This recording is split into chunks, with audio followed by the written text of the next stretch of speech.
經濟演變中心嘅岐山國中，教務已經恢復正常。開學前嘅新生訓練嘛照常舉行。校方講，一學期全校總有1500個學生，其中包括400萬嘅新生，差唔多總下有來報到。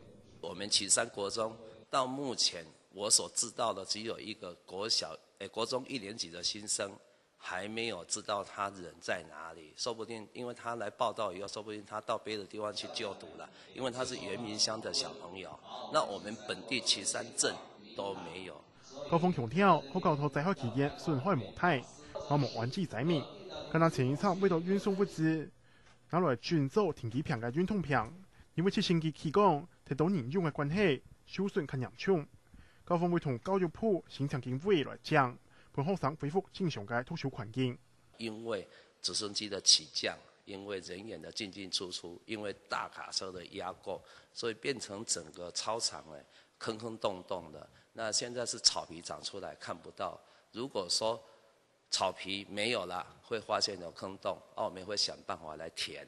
另外，到屏東縣嘅內部農工，本來安置到兩片嘅舞台向災民，已經綜合搬走，到8月30日竟然會正常開學。校方講，災民離開安置所嘅時節，把同救災物資綜合帶走，冇影響到開學嘅準備場地，交接嘛恢復正常。客家新聞曾文記潘成旺高雄屏東綜合報道。